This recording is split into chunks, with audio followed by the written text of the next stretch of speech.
السلام علیکم ورحمۃ اللہ وبرکاتہ۔ دوستو، آج ہم آپ کو ہارون رشید کے نوجوان بیٹے کا ایک ایسا واقعہ سنانے جا رہے ہیں جو نہ صرف عجیب بلکہ سبق آموز بھی ہے۔ ایک دن اس نوجوان نے اپنے والد سے ایک انوکھی خواہش کا اظہار کیا۔ وہ عام لوگوں کی طرح زندگی گزارنا چاہتا تھا تاکہ ان کی مشکلات کا صحیح اندازہ ہو سکے۔ لیکن جب وہ بغداد کی گلیوں میں نکلا تو اس کا دل کیسے بدل گیا۔ اس نے کیا دیکھا کہ اس کی سوچ ہمیشہ کے لیے تبدیل ہو گئی، اور آخر اس نے اپنی زندگی کو کس مقصد کے لیے وقف کیا۔ آئیے اس حیرت انگیز سفر کو جاننے کے لیے ویڈیو کو آخر تک ضرور دیکھیں، اور اگر پسند آئے تو اس ویڈیو کو لائک کریں، اور اگر آپ کو کوئی اعتراض ہو، کسی قسم کا شبہ ہو تو کمنٹ باکس میں ضرور لکھیں۔ واقعہ شروع کرتے ہیں۔ ہارون رشید کا ایک بیٹا تھا جس کی عمر تقریباً 16 سال کی تھی۔ وہ بہت کثرت سے زاہدوں اور بزرگوں کی مجلس میں رہا کرتا تھا اور اکثر قبرستان چلا جاتا۔ وہاں جا کر کہتا کہ تم لوگ ہم سے پہلے دنیا میں موجود تھے، دنیا کے مالک تھے، لیکن اس دنیا نے تمہیں اجازت نہ دی حتیٰ کہ تم قبروں میں پہنچ گئے۔ کاش مجھے کسی طرح خبر ہوتی کہ تم پر کیا گزر رہی ہے اور تم سے کیا کیا سوال و جواب ہوئے ہیں۔ اور اکثر یہ کہا کرتا تھا کہ مجھے جنازے ہر دن ڈراتے ہیں اور مرنے والوں پر رونے والیوں کی آوازیں مجھے غمگین رکھتی ہیں۔ ایک دن وہ اپنے باپ بادشاہ کی مجلس میں آیا۔ اس کے پاس وزراء، امراء سب جمع تھے، اور لڑکے کے بدن پر ایک کپڑا معمولی اور سر پر ایک لنگی بندھی ہوئی تھی۔ اراکین سلطنت آپس میں کہنے لگے کہ اس پاگل لڑکے کی حرکتوں نے امیر المؤمنین کو دوسرے بادشاہوں کی نگاہ میں ذلیل کر دیا ہے۔ اگر امیر المؤمنین اس کو تنبیہ کر دے تو شاید یہ اپنی اس حالت سے باز آ جائے۔ امیر المؤمنین نے یہ بات سن کر اس سے کہا کہ بیٹا، تو نے مجھے لوگوں کی نگاہ میں ذلیل کر رکھا ہے۔ یہ بات سن کر باپ کو تو کوئی جواب نہیں دیا، لیکن ایک پرندہ وہاں بیٹھا تھا، اس کو کہا کہ اس ذات کے واسطے کہ جس نے تجھے پیدا کیا، تو میرے ہاتھ پر آ کر بیٹھ جا۔ وہ پرندہ وہاں سے اڑ کر اس کے ہاتھ پر آ کر بیٹھ گیا، پھر کہا کہ اب اپنی جگہ چلا جا۔ وہ ہاتھ پر سے اڑ کر اپنی جگہ پر چلا گیا۔ اس کے بعد اس نے عرض کیا کہ ابا جان، اصل میں آپ دنیا سے جو محبت کر رہے ہیں اس نے مجھے رسوا کر رکھا ہے۔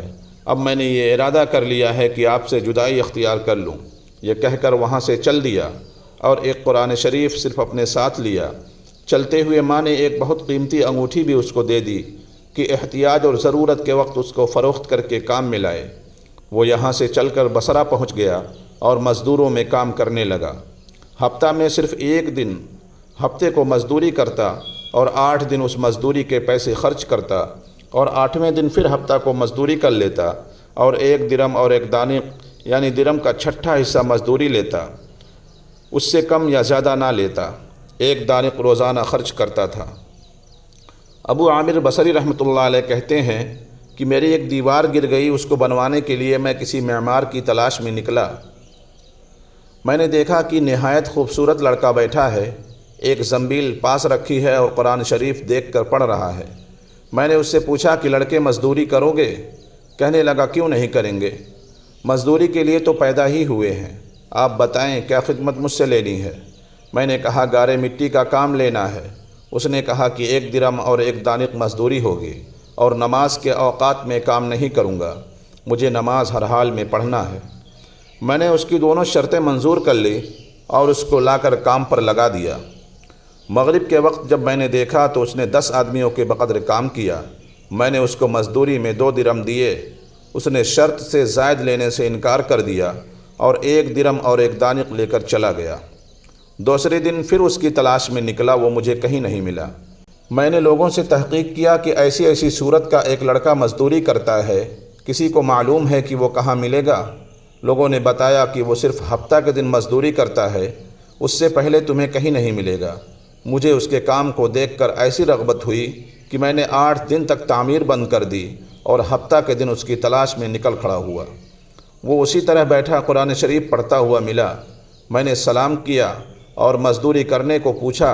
اس نے وہی پہلی دونوں شرطیں بیان کی، میں نے منظور کر لی۔ وہ میرے ساتھ آ کر کام میں لگ گیا۔ مجھے اس پر حیرت ہو رہی تھی کہ پچھلے ہفتہ کے دن کو اس نے اکیلے 10 آدمیوں کا کام کس طرح کر لیا۔ اس لیے میں نے اسی طرح چھپ کر کہ وہ مجھے نہ دیکھے اس کے کام کرنے کا طریقہ دیکھا۔ تو یہ منظر دیکھا کہ وہ ہاتھ میں گارا لے کر دیوار پر ڈالتا ہے اور پتھر اپنے آپ ہی ایک دوسرے سے جڑتے چلے جاتے ہیں۔ مجھے یقین ہو گیا کہ یہ کوئی اللہ کا ولی ہے اور اللہ کے اولیاء کی غیب سے مدد ہوتی ہی ہے۔ جب شام ہوئی تو میں نے اس کو 3 درم دینا چاہے، لیکن اس نے انکار کر دیا کہ میں اتنے درم کا کیا کروں گا، اور 1 درم اور 1 دانق لے کر چلا گیا۔ میں نے 1 ہفتہ بھر انتظار کیا اور تیسرے ہفتہ کو میں پھر اس کی تلاش میں نکلا، مگر وہ مجھے نہ ملا۔ میں نے لوگوں سے تحقیق کیا تو ایک شخص نے بتایا کہ وہ 3 دن سے بیمار ہے، فلاں ویرانہ جنگل میں پڑا ہے۔ میں نے ایک شخص کو اجرت دے کر اس پر راضی کیا کہ وہ مجھے اس جنگل میں پہنچا دے۔ وہ مجھے ساتھ لے کر اس جنگل ویران میں پہنچا تو میں نے دیکھا کہ وہ بے ہوش پڑا ہے، آدھی اینٹ کا ٹکڑا سر کے نیچے رکھا ہوا ہے۔ میں نے اس کو سلام کیا، اس نے جواب نہ دیا۔ میں نے دوسری مرتبہ سلام کیا تو اس نے آنکھ کھولی اور مجھے پہچان لیا۔ میں نے جلدی سے اس کا سر اینٹ پر سے اٹھا کر اپنی گود میں رکھ لیا۔ اس نے سر ہٹا لیا اور کہا، میرے دوست، دنیا کی نعمتوں سے دھوکہ میں نہ پڑ۔ عمر ختم ہوتی جا رہی ہے اور نعمتیں سب ختم ہو جائیں گی۔ جب تو کوئی جنازہ لے کر قبرستان میں جائے تو یہ سوچتا رہا کر کہ تیرا بھی ایک دن اسی طرح جنازہ اٹھایا جائے گا۔ اس کے بعد اس نے کہا کہ ابو عامر، جب میری روح نکل جائے تو مجھے نہلا کر میرے اسی کپڑے میں مجھے کفن دے دینا۔ میں نے کہا، میرے محبوب، اس میں کیا حرج ہے کہ میں تیرے کفن کے لیے نئے کپڑے لے آؤں؟ اس نے جواب دیا کہ نئے کپڑوں کے لیے زندہ لوگ زیادہ مستحق ہیں۔ معزز سامعین، یہ جواب حضرت ابو بکر صدیق کا جواب ہے۔ انہوں نے بھی اپنے وصال کے وقت یہی فرمائش کی تھی کہ میری انہی چادروں میں کفن دے دینا، اور جب ان سے نئے کپڑے کی اجازت چاہی گئی تو انہوں نے یہی جواب دیا تھا۔ لڑکے نے کہا، کفن تو پرانا ہو یا نیا، بہرحال بوسیدہ ہو جائے گا۔ آدمی کے ساتھ تو صرف اس کا عمل ہی رہتا ہے، اور یہ میری لنگی اور لوٹا قبر کھودنے والوں کو مزدوری میں دے دینا، اور یہ انگوٹھی اور قرآن شریف ہارون رشید تک پہنچا دینا، اور اس کا خیال رکھنا کہ خود انہی کے ہاتھ میں دینا، اور یہ کہہ کر دینا کہ ایک پردیسی لڑکے کی یہ میرے پاس امانت ہے، اور وہ آپ سے یہ کہہ گیا ہے کہ ایسا نہ ہو کہ اسی غفلت اور دھوکہ کی حالت میں آپ کی موت آ جائے۔ یہ کہہ کر اس کی روح نکل گئی۔ اس وقت مجھے معلوم ہوا کہ یہ لڑکا شہزادہ تھا۔ اس کے انتقال کے بعد اس کی وصیت کے موافق میں نے اس کو دفن کر دیا اور دونوں چیزیں گورکن کو دے دیں، اور قرآن پاک اور انگوٹھی لے کر بغداد پہنچا، اور قصر شاہی کے قریب پہنچا تو بادشاہ کی سواری نکل رہی تھی۔ میں ایک اونچی جگہ کھڑا ہو گیا۔ اول ایک بہت بڑا لشکر نکلا جس میں تقریباً 1000 گھوڑے سوار تھے۔ اسی طرح یکے بعد دیگر 10 لشکر نکلے۔ 10ویں جتھے میں خود امیر المؤمنین بھی تھے۔ میں نے زور سے آواز دے کر کہا، اے امیر المؤمنین، آپ کو حضور اقدس کی قرابت داری کا واسطہ، ذرا سا توقف کر لیجئے۔ میری آواز پر انہوں نے مجھے دیکھا تو میں نے جلدی سے آگے بڑھ کر کہا کہ میرے پاس ایک پردیسی لڑکے کی یہ امانت ہے جس نے مجھے یہ وصیت کی تھی کہ یہ دونوں چیزیں آپ تک پہنچا دوں۔ بادشاہ نے ان کو دیکھ کر پہچان لیا، تھوڑی دیر سر جھکایا، ان کی آنکھوں میں آنسو جاری ہو گئے، اور ایک دربان سے کہا کہ اس آدمی کو اپنے پاس رکھو، جب میں واپسی پر بلاؤں تو میرے پاس پہنچا دینا۔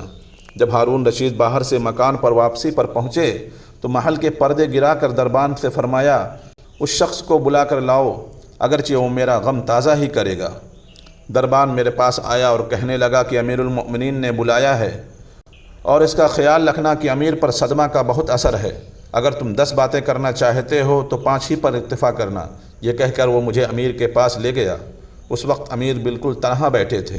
مجھ سے فرمایا کہ میرے قریب آ جاؤ۔ میں قریب جا کر بیٹھ گیا۔ کہنے لگے، تم میرے اس بیٹے کو جانتے ہو؟ میں نے کہا، جی ہاں جانتا ہوں۔ کہنے لگے، وہ کیا کام کرتا تھا؟ میں نے کہا، گارے مٹی کی مزدوری کرتے تھے۔ کہنے لگے، تم نے بھی مزدوری پر کوئی کام اس سے کرایا تھا؟ میں نے کہا، کرایا ہے۔ کہنے لگے کہ تم کو اس کا خیال نہ آیا کہ اس کی نبی اکرم صلی اللہ علیہ وسلم سے قرابت تھی؟ یہ حضور کے چچا حضرت عباس کی اولاد میں ہے۔ میں نے کہا، امیر المؤمنین، پہلے اللہ جل شانہ سے معذرت چاہتا ہوں، اس کے بعد آپ سے عذر خواہ ہوں۔ مجھے اس وقت اس کا علم ہی نہ تھا کہ یہ کون ہے۔ مجھے ان کے انتقال کے وقت ان کا حال معلوم ہوا۔ کہنے لگے کہ تم نے اپنے ہاتھ سے اس کو غسل دیا؟ میں نے کہا، جی ہاں۔ کہنے لگے، اپنا ہاتھ لاؤ۔ میرا ہاتھ لے کر اپنے سینے پر رکھ دیا اور چند شعر پڑھے جن کا ترجمہ آپ کے سامنے پیش کر رہا ہوں۔ اے وہ مسافر جس پر میرا دل پگھل رہا ہے اور میری آنکھیں اس پر آنسو بہا رہی ہیں۔ اے وہ شخص جس کا مکان قبر ہے، وہ بہت دور ہے لیکن اس کا غم میرے قریب۔ بے شک موت ہر اچھے سے اچھے عیش کو مقدر کر دیتی ہے، وہ مسافر ایک چاند کا ٹکڑا تھا، یعنی اس کا چہرہ جو خالص چاندی کی ٹہنی پر تھا، یعنی اس کے بدن پر، پس چاند کا ٹکڑا بھی قبر میں پہنچ گیا اور چاندی کی ٹہنی بھی قبر میں پہنچ گئی۔ اس کے بعد ہارون رشید نے بصرہ اس کے قبر پر جانے کا ارادہ کیا۔ ابو عامر ساتھ تھے۔ اس کی قبر پر پہنچ کر ہارون رشید نے چند شعر پڑھے جن کا ترجمہ یہ ہے: اے وہ مسافر جو اپنے سفر سے کبھی بھی لوٹے گا نہیں، موت نے کم عمری کے زمانے میں اس کو جلدی سے اچک لیا۔ اے میری آنکھوں کے ٹھنڈک، تو میرے لیے انس اور دل کا چین تھا، لمبی راتوں میں بھی اور مختصر راتوں میں بھی۔ تو نے موت کا وہ پیالہ پیا ہے جس کو ان قریب تیرا بوڑھا باپ بڑھاپے کی حالت میں پیے گا، بلکہ دنیا کا ہر آدمی اس کو پیے گا، چاہے وہ جنگل کا رہنے والا ہو یا شہر کا رہنے والا۔ پس سب تعریفیں اسی وحدہ لا شریک کے لیے جس کی لکھی ہوئی تقدیر کے کرشمے ہیں۔ ابو عامر کہتے ہیں کہ اس کے بعد جو رات آئی تو میں اپنے وظائف پورے کر کے لیٹا ہی تھا کہ میں نے خواب میں ایک نور کا قبہ دیکھا جس کے اوپر نور ہی نور پھیل رہا ہے۔ اس نور کے ابر میں سے اس لڑکے نے مجھے آواز دے کر کہا: ابو عامر، تمہیں حق تعالی شانہ جزائے خیر عطا فرمائے، تم نے میری تجہیز، تکفین اور میری وصیت پوری کی۔ میں نے اس سے پوچھا کہ میرے پیارے تیرا کیا حال گزرا؟ کہنے لگا کہ میں ایسے مولا کی طرف پہنچا ہوں جو بہت کریم ہے اور مجھ سے بہت راضی ہے۔ مجھے اس مالک نے وہ چیزیں عطا کی جو کبھی نہ کسی آنکھ نے دیکھیں، نہ کان نے سنی، نہ کسی کے دل پر اس کا خیال گزرا۔ حضرت عبداللہ ابن مسعود رضی اللہ عنہ فرماتے ہیں کہ تورات میں لکھا ہے کہ حق تعالی شانہ نے ان لوگوں کے لیے جن کے پہلو رات کے خوابگاہوں سے دور رہتے ہیں، یعنی تہجد گزاروں کے لیے وہ چیزیں تیار کر رکھی ہیں جن کو نہ کسی آنکھ نے دیکھا، نہ کان نے سنا، نہ کسی آدمی کے دل پر اس کا خیال گزرا، نہ ان کو کوئی مقرب فرشتہ جانتا ہے، نہ کوئی نبی رسول جانتا ہے۔ اور یہ مضمون قرآن پاک میں بھی ہے: فَلَا تَعْلَمُ نَفْسٌ مَّا أُخْفِيَ لَهُم مِّن قُرَّةِ أَعْيُنٍ۔ کسی شخص کو خبر نہیں جو آنکھوں کی ٹھنڈک کا سامان ایسے لوگوں کے لیے خزانے غیب میں موجود ہے۔ اس کے بعد اس لڑکے نے کہا کہ حق تعالی شانہ نے قسم کھا کر فرمایا ہے کہ جو بھی دنیا سے اس طرح نکل آئے جیسے میں نکل آیا، اس کے لیے یہی اعزاز و اکرام ہے جو میرے لیے ہو۔ معزز ساتھیوں، ویسے تو تمام واقعہ ہی سبق آموز اور عبرت کا مرقع ہے، مگر اس واقعے سے چند سبق آموز باتیں جو ناچیز کے ذہن میں آئی پیش کرتا ہوں۔ پہلی بات یہ ہے کہ شہزادے کو اللہ تعالیٰ نے بڑے انعامات سے نوازا تھا۔ یہ انعام خداوندی ہی تھا کہ انہوں نے شاہی محل پر بیٹھے ہوئے جانور سے کہا کہ خدا کے حکم سے میرے ہاتھ پہ آ کے بیٹھ جا۔ وہ آ کر بیٹھ گیا۔ اس سے معلوم ہوا کہ اللہ کے خاص بندوں میں سے تھے اور انہوں نے اپنی نفسانی خواہش کو خیرآباد کہہ رکھا تھا، جس کی وجہ سے جانور بھی ان کے حکم کے تابع ہو جاتے تھے۔ اس واقعے میں ہمارے لیے بڑا سبق یہ ہے کہ انسان کو اللہ تعالیٰ سے تعلق رکھنا چاہیے اور یہ خیال نہ کرنا چاہیے کہ دنیا والے اچھا کہتے ہیں یا برا۔ مرد حقانی کے پیشانی کا نور، مرد حقانی کے پیشانی کا نور کب چھپا رہتا ہے پیش ذی شعور۔ اللہ تعالی ہم لوگوں کو رسول اللہ صلی اللہ علیہ وسلم کی سچی پکی تابعداری نصیب فرمائے، اللہ تعالیٰ کے احکامات پر 100% عمل کرنے والا بنائے۔ وآخر دعوانا ان الحمد للہ رب العالمین۔